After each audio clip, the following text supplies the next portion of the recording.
The Lord spoke to Moses, saying, "Speak to the people of Israel and say to them, if anyone makes a special vow to the Lord involving the valuation of persons, then the valuation of a male from 20 years old up to 60 years old shall be 50 shekels of silver, according to the shekel of the sanctuary. If the person is a female, the valuation shall be 30 shekels. If the person is from 5 years old up to 20 years old, the valuation shall be for a male 20 shekels, and for a female 10 shekels. If the person is from a month old up to 5 years old, the valuation shall be for a male 5 shekels of silver, and for a female the valuation shall be 3 shekels of silver. And if the person is 60 years old or over, then the valuation for a male shall be 15 shekels, and for a female 10 shekels. And if someone is too poor to pay the valuation, then he shall be made to stand before the priest, and the priest shall value him. The priest shall value him according to what the vower can afford. If the vow is an animal that may be offered as an offering to the Lord, all of it that he gives to the Lord is holy.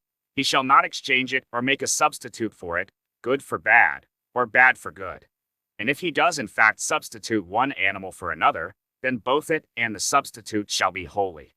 And if it is any unclean animal that may not be offered as an offering to the Lord, then he shall stand the animal before the priest, and the priest shall value it as either good or bad.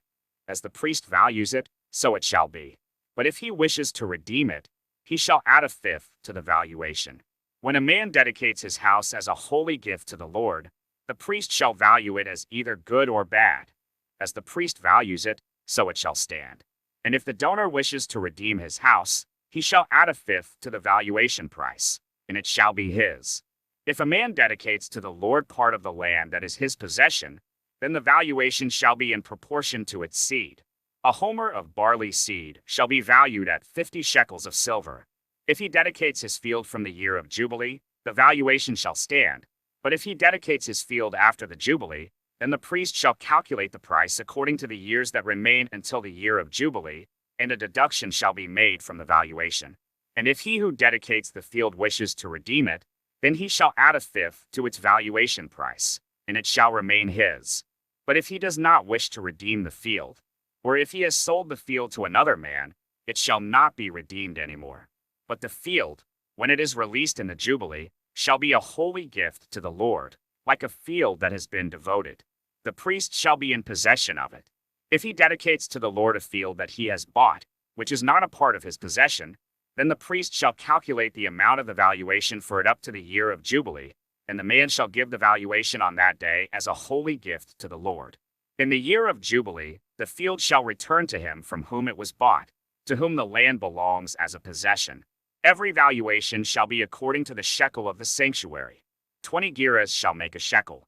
But a firstborn of animals, which as a firstborn belongs to the Lord, no man may dedicate. Whether ox or sheep, it is the Lord's. And if it is an unclean animal, then he shall buy it back at the valuation, and add a fifth to it. Or, if it is not redeemed, it shall be sold at the valuation. But no devoted thing that a man devotes to the Lord, of anything that he has, whether man or beast, or of his inherited field, shall be sold or redeemed. Every devoted thing is most holy to the Lord. No one devoted, who is to be devoted for destruction from mankind, shall be ransomed. He shall surely be put to death. Every tithe of the land, whether of the seed of the land or of the fruit of the trees, is the Lord's. It is holy to the Lord. If a man wishes to redeem some of his tithe, he shall add a fifth to it. And every tithe of herds and flocks, every 10th animal of all that pass under the herdsman's staff, shall be holy to the Lord. One shall not differentiate between good or bad, neither shall he make a substitute for it. And if he does substitute for it, then both it and the substitute shall be holy.